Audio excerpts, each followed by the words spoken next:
미주 한인사회 쇼핑 트렌드에 새로운 변화가 시작됩니다. 미주 한인들을 위한 아마존 스타일의 홈쇼핑이 탄생했습니다. 최신 트렌드에 맞는 발빠른 상품 업데이트로 언제든 최신 상품의 쇼핑이 가능하고 까다롭고 엄격한 제품 선정을 통해 최상의 품질을 보장합니다. 인터넷이 어렵다고요? 친절하고 전문적인 고객 서비스에서 상담부터 결제까지 도와드립니다. 로그인 필요 없이 복잡한 주문 프로세스를 모두 없앴습니다. 이제 한국 제품 미국 내 쇼핑은 한국 홈쇼핑이 최고입니다.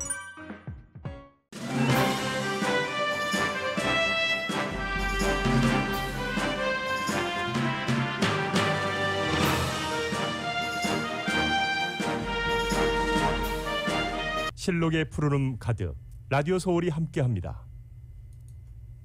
강혜신의 오늘의 미국.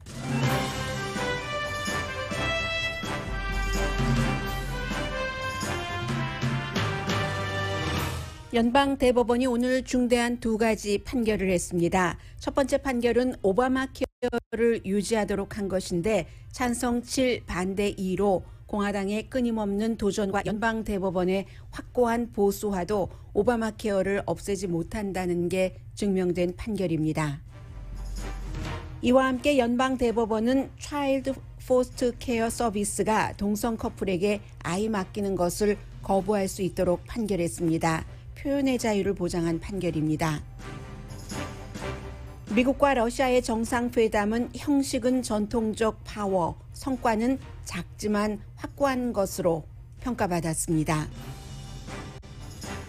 텍사스 주지사가 세금으로 멕시코와의 사이에 벽을 짓고 연방 이민법을 무시하는 법 집행을 할 것이라고 밝혔습니다. 텍사스주에서는 또 새로운 법에 따라 곧 허가증이나 훈련 없이 공공장소에서 권총을 차고 다닐 수 있게 됩니다.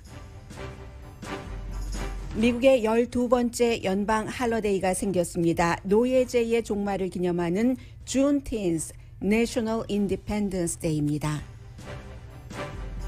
캘리포니아주를 포함한 미국 서부는 이번 주 지글지글 끓고 있습니다. 우주항공국 나사가 지구온난화가 예상보다 훨씬 빨리 진행 중이라는 연구 결과를 발표했습니다.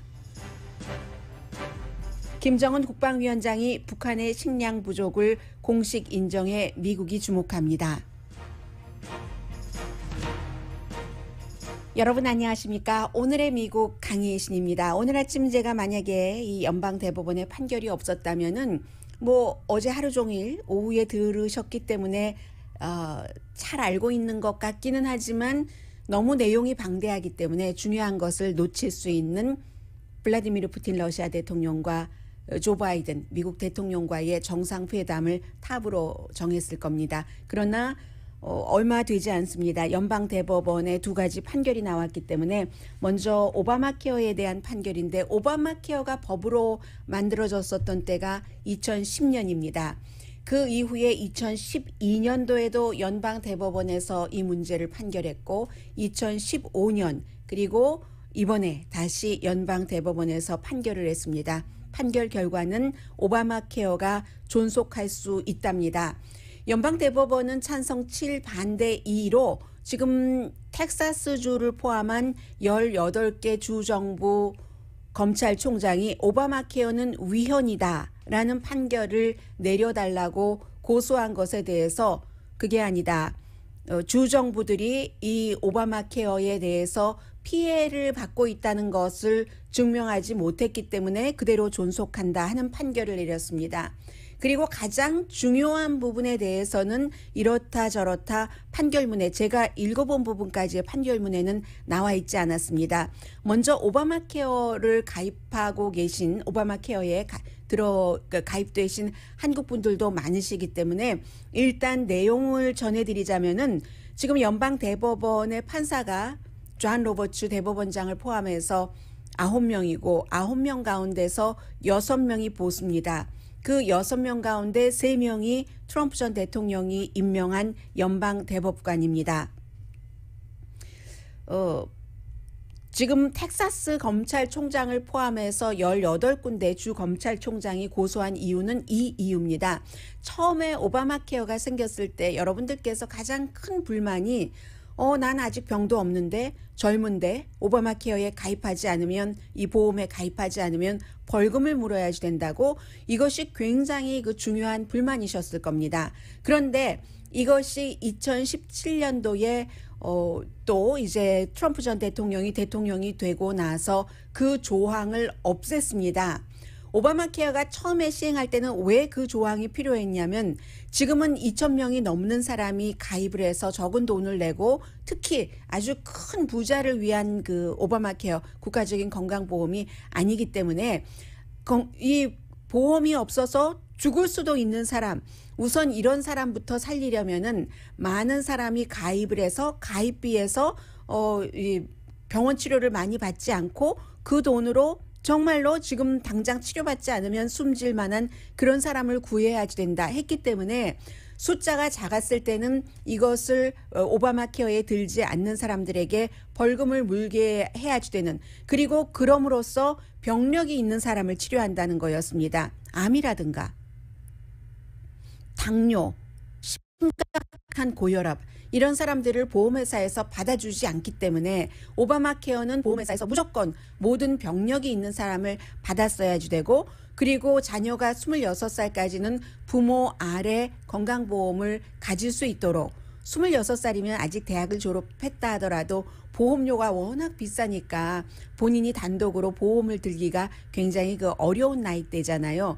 그런 것들을 유지해 나가려면 보험을 들지 않는 사람에게 일정의 벌금을 물게 할 수밖에 없는 것이 그 당시에는 필요했습니다. 그래서 오바마 전 대통령도 얘기하기를 처음에는 이렇지만 점차 많은 사람들이 오바마 케어에 가입을 하면은 그 부담금이 줄어든다라고 얘기를 했었고 2011년부터 본격적으로 시행이 되었는데 계속 공화당이 이것을 완전히 없애려고 했고 오늘 세 번째로 연방 대법원 판결까지 갔다는 것은 그 전에 하급법원에서의 여러 조정도 있었던 것 아니겠어요? 그런데도 안 되겠다. 라고 판결을 한 겁니다. 7대2예요. 7대2이기 때문에 이 고소를 한 측에서는 어차피 그 벌금 조항이 트럼프 행정부 들어서 그것을 없애버렸기 때문에 그러면 그 오바마 케어라는 것에서 또 하나의 그 벌금 조항이 없어졌다는 것은 그 오바마 케어가 사실은 그 합헌이 아닌 거다. 이건 무너져야지 된다라고 주장을 했습니다. 그 주장에 대해서 말씀드린 것처럼 연방 대법원이 판결문에서 어떠한 아주 정확한 판결을 내리지 않고 말씀드린 것처럼 그래서 지금 고소를 한 주정부들이 손해를 본 게 뭔데? 손해를 본 것을 증명하지 못했잖아 하면서 오바마 케어를 유지하라고 판결을 내린 겁니다. 15년에도 마찬가지 이런 일이 있었고요.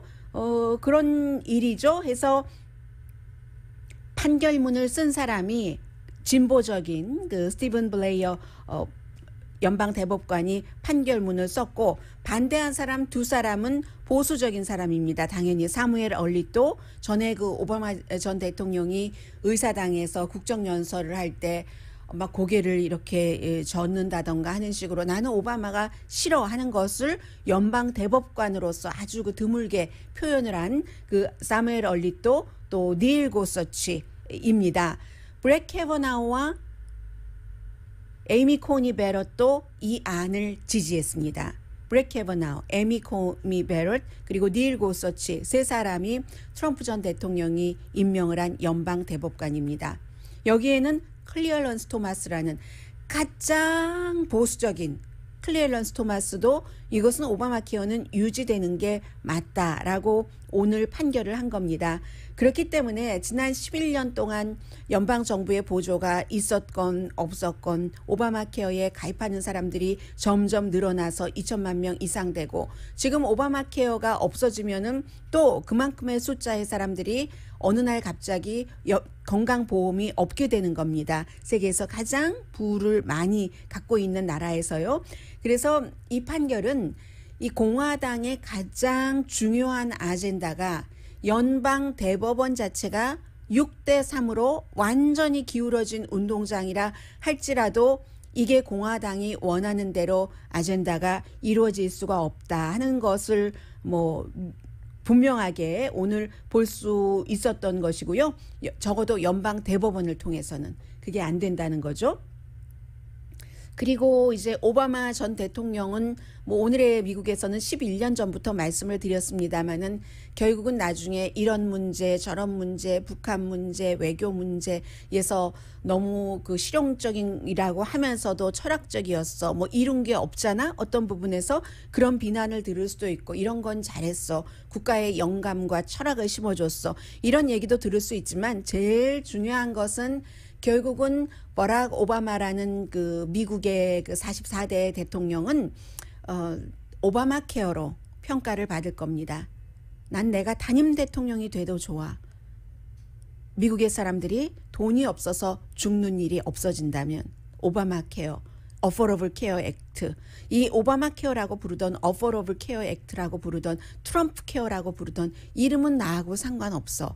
그 목표가 이루어진다면 나는 단임 대통령이라도 좋아해서 그 당시에 굉장히 저 사람 너무 나이브해, 너무 순진해 라는 지적을 들었지만 부분적으로 그렇지만 결국은 그 이슈로 버락 오바마라는 대통령은 평가받게 될 것이라는 게 오늘 다시 한번 그 확인이 됐고요. 그리고 또 하나 연방 대법원이 동시에 이제 어떤 판결을 내놨냐면 포스트 케어 에이전시 필라델피아에 있는 캐톨릭계의 포스트 케어 그 관리하는 이런 곳에서 동성 커플이 결혼은 하지 않은 커플이었습니다. 아이를 이제 그 포스트 케어 동성 커플이니까 아이를 낳을 수도 없고 요즘엔 뭐 낳기도 한다고 합니다만은 아주 드물게 테크놀로지를 활용을 해서 그런데 이 포스트 케어에서 동성 커플에게 결혼을 한 사람은 아닙니다. 2015년도에 동성 결혼이 연방 대법원에서 합법으로 판결을 내렸지만 아이를 이제 포스트 케어 부모가 되려고 했는데 카톨릭 재단이기 때문에 종교적인 이유로 이 부모에게 아이를 맡길 수 없다. 당신들은 포스트 케어 부모가 될 자격이 없다는 거예요. 이게 이제 쭉쭉쭉쭉 아래부터 연방 대법원까지 올라왔는데 결국은 연방 대법원이 카톨릭 소셜 서비스죠. 말하자면 포스트 케어 서비스 여기서 그렇게 할 수 있다. 이것은 무엇을 말하냐면 종교적인 그 표현의 자유라고 표현을 했어요. 연방 대법관들은 만장일치입니다. 이것은 진보적인 대법관들도 전부 9대 0으로 했는데 표현의 자유, 본인들이 어떤 생각을 하고 있는가 그런 표현의 자유에 따라서 우리는 이 포스트 케어 서비스, 소셜 서비스국의 결정을 지지한다 하는 판결을 내려줬는데 이것은 표현의 자유이기도 하지만 종교의 자유를 그 지지한 판결이기도 하다. 이런 것에서 중요하고요. 판결을 할 때 9명이 얘기를 했지만 판결에 대한 근거는 다 달랐어요. 어떤 사람은 표현의 자유, 어떤 연방 대법관은 종교에 주로 이제 보수적인 연방 대법관들이 종교에 관한 것에 무게를 더 많이 뒀을 수도 있고요. 뭐 특히 뭐 에미 코니 베럿이라는 그런 그 여성이면서도 낙태에 대해서는 절대로 반대라는 그런 그 연방 대법관은 그 같은 곳에 무게 중심을 뒀을 수도 있고요. 해서 판결을 할 때 법적 근거는 달랐지만 9명 모두 포스터 케어 서비스에서 동성 커플에 대해서 아이들을 돌볼 수 있는 그 부모가 될 수 있는 자격을 주지 않는 것을 지지하는 판결이 나왔습니다. 이것은 또 무엇을 말하냐면은 지난번에 기억나실 거예요. 어떤 주는 저도 잊었는데요. 빵집 주인이 웨딩 케이크를 많이 만들잖아요. 그 웨딩 케이크를 동성 결혼을 하는 커플이 그 빵집이 아주 유명한 웨딩 케이크로 유명한 그 집이었기 때문에 우리의 케이크를 만들어 달라 했었을 때 이 빵집 주인이 종교적인 것을 이유로 만들어 주지 않았습니다. 동성 커플이 이 빵집을 고소했죠. 이게 연방 대법원까지 올라갔을 때 그때도 연방 대법원은 빵집 주인의 권리를 지지하는 판결을 내렸습니다. 이렇게 볼 때는 연방 대법원의 포지션이 분명한 거죠. 동성 결혼은 2015년도에 합헌이라고 판결을 내렸지만 그 이후에 빵집 주인 케이스, 카톨릭계 포스터 그 서비스국의 케이스를 판결을 한 것을 보면은 종교적인 이유로 이러한 것들을 거부하는 것도 진지하게 고려하고 있다, 배려하고 있다. 기본적인 큰 큰 틀에서의 동성 결혼의 합법은 인정을 하지만 그 사이사이에서의 작은 이슈에 대해서는 역시 국민의 종교적인 그 자유도 보장해야지 된다. 이게 연방 대법원의 오늘 판결이었습니다.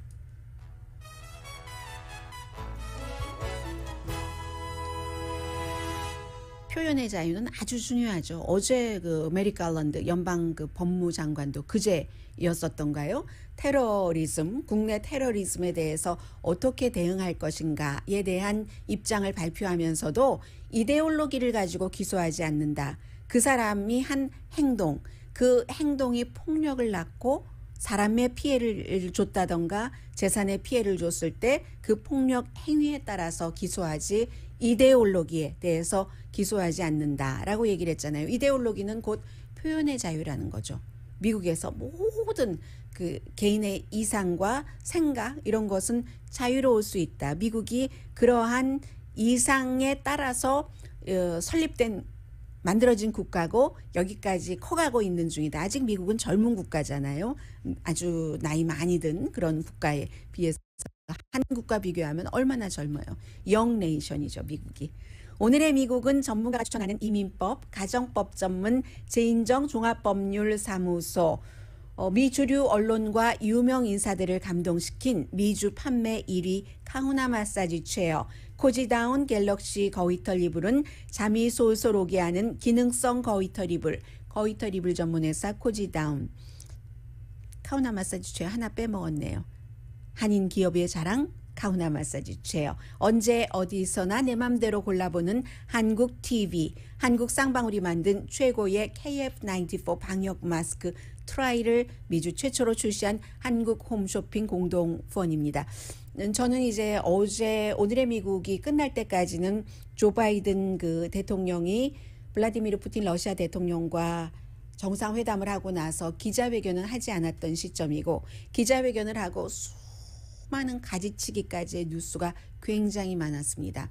그것을 분석하는 어피니언 리더도 많았고 저널리스트들도 많았는데 결국은 그 많은 모든 것들이 몰라도 되고 알면 더 좋고 하는 뉴스지만, 오늘 아침 그 이코노미스트의 이 기사가 으뜸이구나. 지금 미국과 그 러시아를 포함한 또 중국까지 합쳐진 세계 정세를 읽어볼 수 있고, 그 세계 정세에서 바이든 대통령이 원하는 것은 무엇이며 블라디미르 푸틴 러시아 대통령이 응해주는 척하면서 본인이 가져가는 것은 무엇이며 하는 그 미국의 최강대국 대통령이 국제사회에서 리더를 하겠다고 얘기를 했었을 때 나가고 있는 방향이 무엇이구나 하는 것을 보여준 그런 글이었거든요. 잠시 뒤에 그 내용부터 일단 전해드리겠습니다.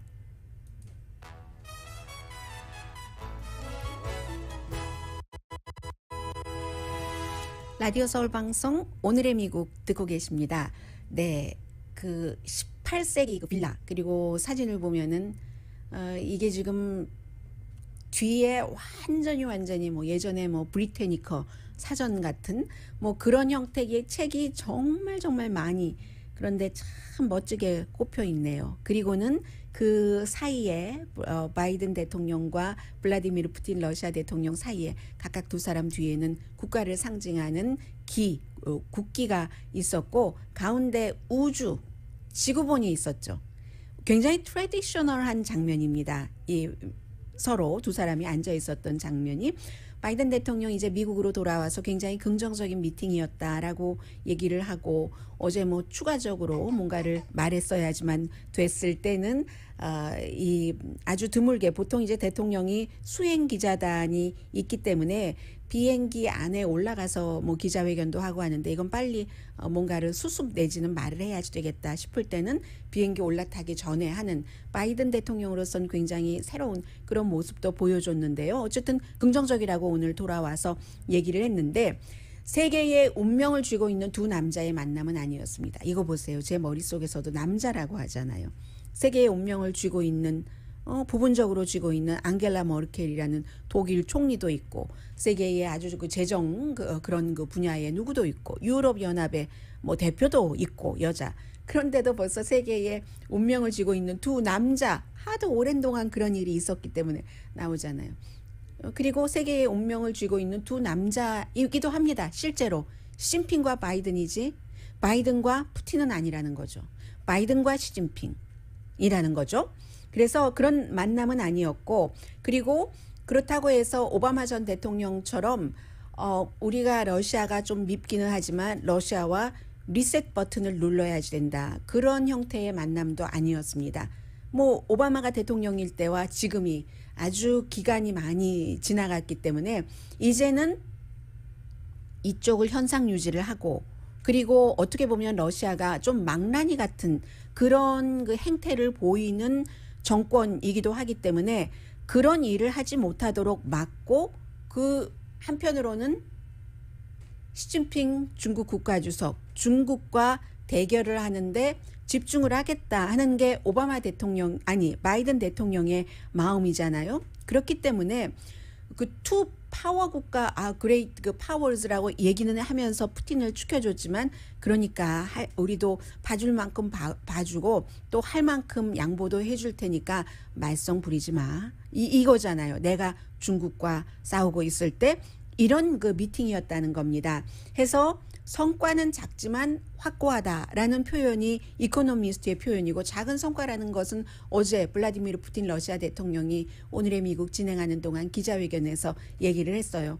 대사들, 서로 마음에 안 드는 일이 있다고 소환했던 대사들 원래의 위치에 놓고, 그리고 그 사이버 공격에 대해서는 지금부터 한번 문제를 풀어보자 하는 그 정도고요. 그런데 이제 어쨌든 1955년도에 그 드와이트 아이젠하워가 니키타 후르시초프죠. 그 당시에는 그 구소련 그 공산당 그 서기장을 만났을 때와는 다른 거죠.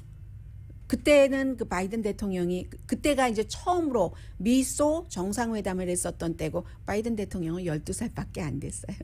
그리고 이제 그 뒤에 중요한 미국과 그때도 제네바였고, 레이건 대통령 때도 역시 제네바였습니다. 이번에도 이 니키타는 니키타인데 고르바초프잖아요. 고르바초프와 로널드 레이건이 만났을 때, 그 레이건이 고르바초프를 만났을 때, 그래서 이제 그 당시에는 무기 감축을 제일 처음 논의하기 시작했는데, 뭐 냉전의 끝의 시작이라고도 볼 수 있고요. 그런 일이었는데, 그때보다 이 레이건 그 당시 대통령보다 바이든 대통령이 나이가 굉장히 많은 거죠. 수십 년, 지금 78세 때 만났으니까. 그런데 그럼 푸틴은 누구냐? 블라디미르 푸틴은 과거에는 구소련의 후르시초프, 고르바초프와 미국 대통령들이 만났지만, 아이젠하워와 레이건이, 지금 만난 이 블라디미르 푸틴이라는 사람은 냉전 이후에 고르바초프 뭐 이렇게 얘기를 하면서 벽이 무너지고, 그리고 그 뒤에 그 구소련의 무너짐을 해서 뭔가를 활용을 해서 권력을 잡은 인물이잖아요. 블라디미르 푸틴은 냉전 이후에 어떠한 그렇게 되면은 뭐 공산주의 악화되고 뭐 어쩌고 사회주의 이렇게 되고 하면서 평온하게 간다 할 때에 차고 들어온 인물이 푸틴입니다. 그 같은 그 구소련의 무너짐 이후에 좋아지려고 하는 것을 악화시키고 있는 인물이 블라디미르 푸틴이죠. 구소련의 나쁜 습관을 다시 살리는 거잖아요. 고르바초프가 자신의 정권을 대대로 쥐고 가진 못했지만 세계에 기여한 바가 크죠. 고르바초프가 아니었다면 구소련이 무너졌겠어요? 그런데 푸틴은 그것을 이렇게 기회로 해서 구소련처럼 자꾸 나가면서 우크라이나도 우리가 잡고 뭐 벨라루스 뭐 옆에 나라 이렇게 하면서 그렇게 하는 그 인물이라는 거예요. 이데올로기와 상관없다는 거죠. 블라디미르 푸틴은 자신의 정권 유지, 자신의 부의 축적이지 과거에 뭐 후르시초프나 고르바초프 이런 사람들과는 전혀 다른 인물이라는 거죠. 그렇기 때문에 장소는 같았지만 다 제네바예요. 그렇지만 그 플롯이 다르다는 거죠. 이번에 바이든 대통령이 블라디미르 푸틴을 만났을 때는 어떻게 해서 이게 아니라 경계선 넘지 말아라. 알겠지? 관리 대상이라는 거죠. 그리고 뭐 블라디미르 푸틴으로서도 지금 미국의 약점이 뭐지? 내가 그 사람은 이데올로기를 전파시키려는 것보다는 그것을 활용을 해서 우리가 과거 영광스러웠던 구소비에트였잖아 하면서 그렇게 가게 했어. 국민을 잠재우면서 독재하는 거잖아요. 그렇게 하려고 해서 이제 확고한 동의가 있죠. 역시 뭐 핵무기를 감축한다던가 이런 것이지만 그 외교도 전통적인 그 예전에 그 18세기 그 빌라에서 도서관 안에서 그런 게 있지만 어렵기는 어렵다는 거죠. 해서 트럼프 시대의 심리 드라마도 끝났다고 표현을 합니다. 이코노미스트는. 그 당시 트럼프 전 대통령은 블라디미르 푸틴을 믿지 않을 이유가 없다. 푸틴을 믿는다라고 얘기했고 바이든 대통령은 어제 기자회견을 할 때 믿지 않는다고 했어요. 푸틴을 믿지 않는데 믿지 않는 사람이라고 협상을 해서는 안 된다는 법이 없지. 믿지 않는 사람과도 협상을 시작하는 거야. 이해관계에 따라서 러시아는 러시아의 이해관계, 미국은 미국의 이해관계, 뭐 굉장히 쿨한 거죠. 그러면서 그 이해관계에 대해서 협상을 하고 나서 협상을 했었던 것을 지키는가 지키지 않는가를 역시 이해관계에 따라서 지켜보는 점검을 하는 그런 정도의 대상이라는 거예요. 푸틴이 그 얘기를 분명히 했고요. 그러면서 어제 바이든 대통령이 기자들에게 그런 얘기를 하더군요. 푸틴에게 분명히 얘기를 했다는 거예요. 미국의 국내적인 공격에 대해서도 사이버 공격에 대해서도 미국의 해커가 러시아의 기간 산업을 공격하고 돈 내놔라 랜섬웨어 이렇게 한다면 당신 좋겠어? 라고 얘기를 해서 우리 그런 거에 대해서는 뭐 컨설테이션 하면서 문제 해결을 좀 해봅시다 했다는 것으로 결론을 내렸었다는 거고요. 그리고 그 알렉세이 넬바니라는 제야 인사를 가둔 그거에 대해서는 인권도 얘기를 하기는 했다는 겁니다. 그래서 바이든은 관계를 지금 재구성하면서 G7에서도 나토에서도 우리의 민주주의의 적은 중국이다라고 얘기하면서 러시아도 약간 언급을 하기는 했지만 그 중국이라는 그 목표를 잡기 위해서 러시아는 조금 잠재우면서 관리하는 그 매니지하는 그런 수준이라는 겁니다. 문제는 푸틴이 소비에트 스타일의 리더가 아니라는 거죠. 구소련 붕괴의 산물이 블라디미르 푸틴이다. 그걸 이렇게 해서 다시 돌아가 보자 하고 하니까 그런데 폭력적인 안보 중심의 정권을 유지를 하는 거잖아요. 이데올로기보다는 과거의 구소련의 지도자들은 이데올로기를 얘기를 했는데 이데올로기보다는 본인의 부뿐만이 아니라 본인 옆에 부패한 인물들이 부를 축적하는 것도 다 봐주고 있잖아요.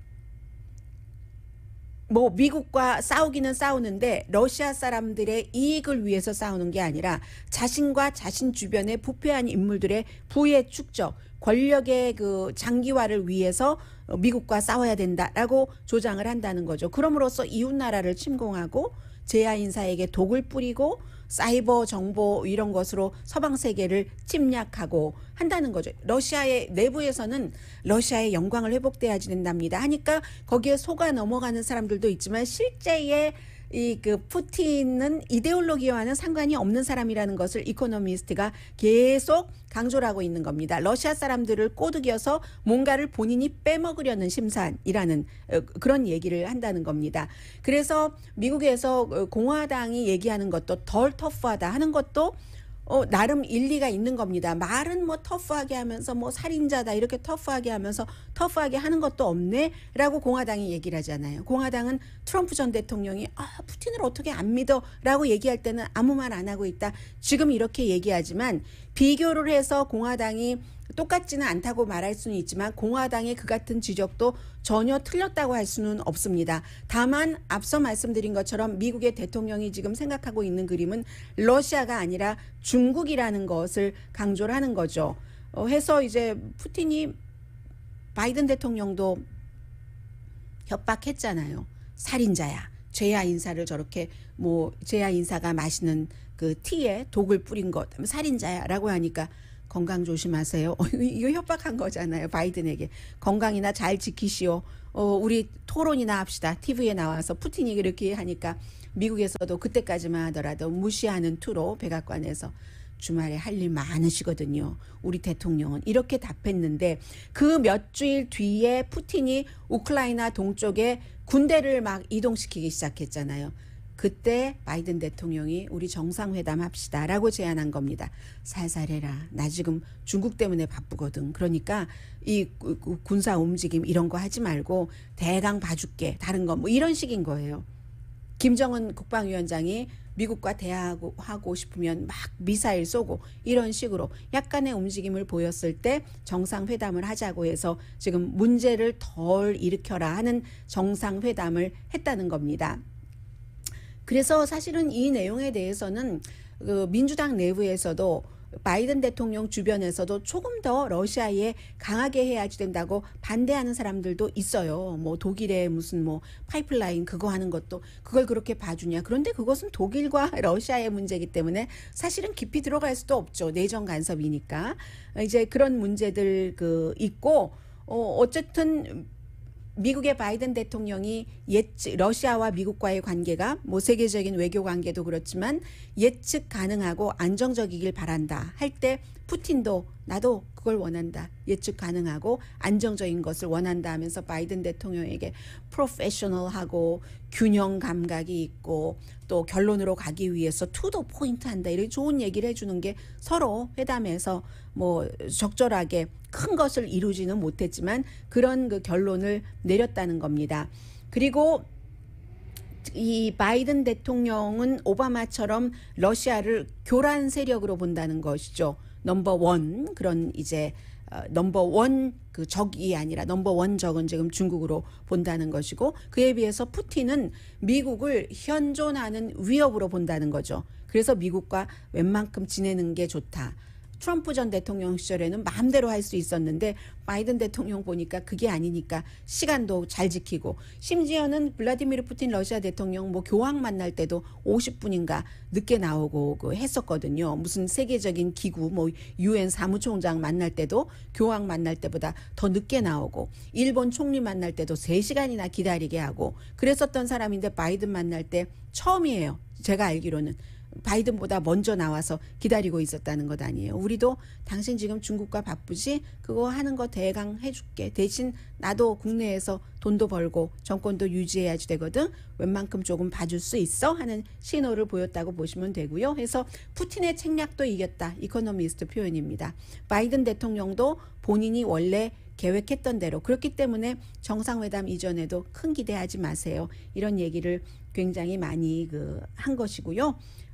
네, 이 정도로 그 마무리를 이코노미스트는 했습니다. 그리고 미국의 국내적인 문제를 짧게 간추려 드리자면은 상원에서 만장일치로 통과된 것이 하원에서는 반대하는 사람이 14명이 있었네요. 노예 해방의 날을 연방 12번째 공휴일로 하는 거. 그러면 1983년도에 마틴 루터킹 주니어 그 할러데이로 한 것 이후에는 처음이거든요. 수십 년 만에. 그 마틴 루터킹 주니어 할러데이로 할 때도 이게 이제 흑인이잖아요. 그렇기 때문에 굉장히 반대가 많았는데 결국은 됐고 하원에서는 찬성 415, 반대 14. 이 14도 역시 공화당 의원들이 반대를 했습니다. 그래서 이제 다 미국에서 노예제도가 끝나서 노예 그 해방 선언까지 했는데 2년 반이 지나도록 그 당시에는 이런 시대 이런 통신이 아니었으니까 모르고 텍사스의 노예들이 열심히 노예로 일하다가 갤버스턴이네요. 마지막으로 우리가 해방됐단 말이야. 2년 전에? 그럴 수가 하고 그때가 이제 1865년 6월 19일이었기 때문에 6월 19일 올해는 안 되겠죠. 바이든 대통령 오늘 서명을 해도 뭐 오늘 벌써 17일이잖아요.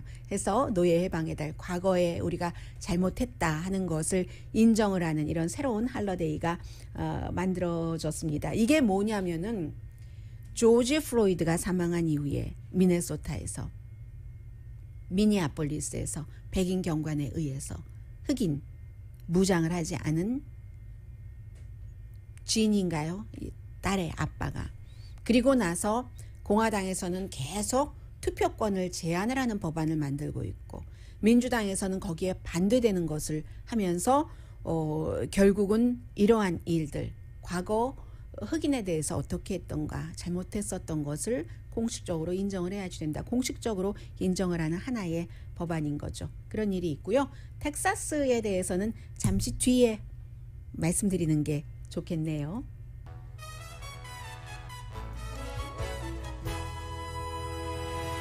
라디오 서울 방송 오늘의 미국 듣고 계십니다. 지금 경제에 대해서는요. 지난주에 또 실업수당 청구한 사람이 41만 2천 명으로 몇 주일 만에 늘어났는데 임시일 수도 있다, 이럴 수도 있다, 저럴 수도 있다 많이 얘기를 하는데 가장 중요한 것 가운데 하나는 여성들이 일자리로 돌아가서 일하기를 아직은 조금 주춤한답니다. 백신이라든가 여러 가지 문제가 해결되고 있기는 합니다만은 왜 여성들이냐? 여성들이 기본적으로 남성들보다 돈을 조금 덜 받고 있잖아요. 아이들 케어나 이런 문제 때문에 그런 적은 돈을 받고 일하기보다는 아직은 그냥 집에 있는 게 낫겠다. 실업수당도 주고 있으니까 그런 얘기. 그래서 실업수당만 끊으라고 자꾸 말씀하시지만 그러시는 분들이 또 많이 계시지만 그것도 충분히 이해가 되지만 부분적으로 그러나 얼만큼 돈이 작았으면 그런가 이런 부분들도 같이 좀 양쪽을 봤으면 좋겠다 하는 생각이 제가 이런 얘기 나올 때마다 들고 있고요. 이자율은 며칠 전에 말씀드린 그대로 연준이 어제 발표를 하더군요. 원래는 이자율 0%에서 0.25%를 한동안 유지할 것으로 생각을 했었는데 예상보다는 조금 빨리 내년 말에 0.6% 정도. 그러면 한 번에 그렇게 올리지는 않을 테고 두 번 가나요? 어떻게 되나요? 아무튼 그 정도로 할 것이다라는 정도. 그러나 또 변수는 있습니다. 왜냐하면 코로나 바이러스 그 변이 바이러스가 워낙에 알 수 없는 상태이기 때문에 그렇고요.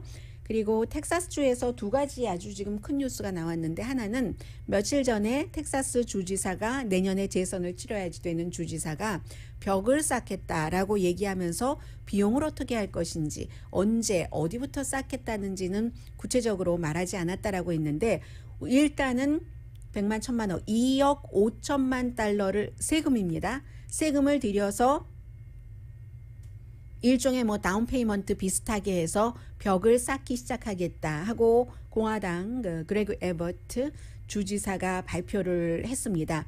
처음에 이제 그 프로젝트 매니저부터 벽을 쌓는 프로젝트의 매니저부터 구하려면 돈이 있어야지 되니까 그렇게 하겠다고 했고 감옥도 더 많이 짓는다고 했습니다. 국경에서 이민 문제로 체포되는 사람을 가두기 위해서. 그런데 이제 이 부분에 대해서는 2012년도에 연방 대법원의 그 판결이 있었는데 너무 잘 알고 계시는 것처럼 이민법은 연방법이잖아요. 그래서 최근에 바이든 대통령이 들어오고 나서 여러 가지 비용 문제, 효율성 문제를 생각을 할 때 트럼프 전 대통령 시대에 무조건 잡아서 일하지 못하게 어디에 가둬놓고 보내고 하는데 그런 게 비용이 너무 많이 드는 거예요. 판사도 없고 하니까 어차피 그럴 바에는 그냥 지금처럼 했던 대로 그 사람들 일하고 아주 특별한 범죄를 저지르지 않는 한 또 세금도 거치니까요. 세금 내고 하도록 하면서 1년 동안에 하지 못했었던 합법적인 이민 절차, 영주권, 시민권 절차 그런 것부터 해나가면서 하자 하고 지금 행정부는 그 트럼프 행정부 때와 반대의 행정명령을 내리고 연방 2012년도에 법까지 나왔는데 일개 주지사잖아요. 이 텍사스 주지사에서 우리 연방법에 따르지 않고 문제 있으면 그 이민자가 이민 관련 법이 아니라 다른 법 위반이라도 우리는 감옥에 가두겠다 이렇게 얘기를 하고 있으니까 당연히 또 이제 소송에 들어가겠죠. 그리고 바이든 대통령 같은 경우는 벽 쌓는 것도 지난번에 의회에서 통과된 게 아니라 트럼프 전 대통령이 본인의 마음대로 했고 본인의 마음대로 또 명령을 내려서 국방부에 예산 많이 주고 그리고 그 돈에서 또 돈을 뽑아서 벽 쌓는데 쓰고 있잖아요. 바이든 대통령은 이미 트럼프 전 대통령이 그렇게 뽑아놨었던 돈의 20억 달러 이상을 국방부에 보냈습니다. 벽 쌓기 더 이상 하지 않으니까 국방부 예산에서 원래 가져온 거니까 예산대로 집행하세요 했거든요. 이렇게 물론 이제 미국이 그 역사가 길어지고 또 주정부가 많이 커지면서 캘리포니아주도 마찬가지였어요. 트럼프 전 대통령 시절에 캘리포니아주 검찰총장이 트럼프 전 대통령 행정부를 고소한 게 뭐 수십 개 이상 될걸요. 아마 이민 포함해서 이민에도 몇 가지, 기후변화에 대해서도 많이 해서 이렇게 이제 주정부가 커지면 연방 정부의 입장과 달라질 때 이런 일들이 나올 수 있는 일들이 아무튼 있고요.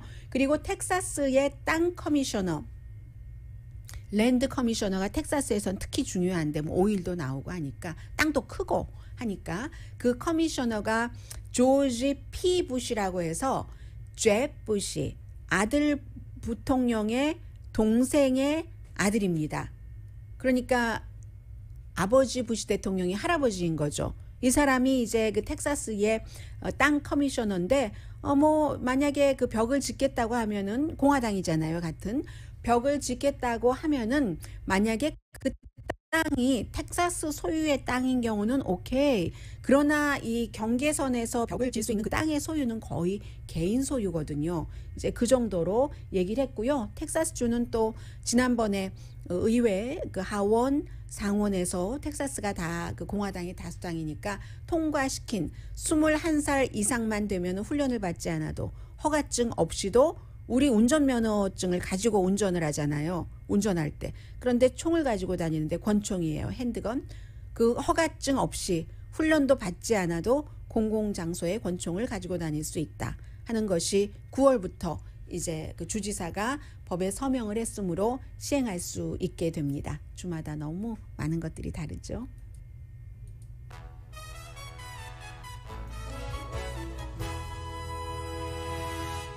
라디오 서울 방송 오늘의 미국 듣고 계십니다. 네, 김정은 위원장이 이제 공식적으로 북한의 미팅에서 식량 부족 같은 것을 인정을 하고 더 나빠질 것이다라는 얘기도 한 것은 미국에서는 어떤 의미에서 중요하게 보느냐면은 뭐 여러 가지 뭐 아무튼 이유가 있잖아요. 북한이 식량이 부족한 건 태풍도 있었고 코로나 바이러스로 중국 국경도 닫았고 뭐 여러 가지 바나나가 2파운드에 뭐 30달러 이상 킬로그램에 45달러 정도 한다고 하는데 이게 이제 미국과 한국과 북한이 식량이 이렇게 부족해질 때 뭐 대화를 하자고 하면서 나올 수도 있는가.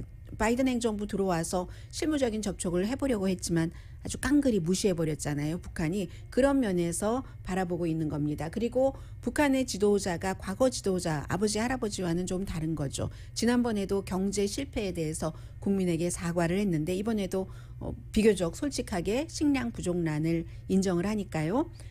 몬타나, 애리조나, 와이오밍 불탑니다. 캘리포니아도 지금 정말로 산불도 일어나고 있어요. 인랜드, 샌디에고도 지글지글, 세크라멘토도 113도 정도 되는데 기후변화 이런 게 더울 때 더 덥고 더 오래 덥고 한다는 것이 실제로 과학적으로도 우주항공국 나사가 그 잡지예요. 잡지 Geophysical Research Letter라는 잡지에 아주 자세하게 뭐 좀 학구적으로 뭔가를 해서 실었는데요.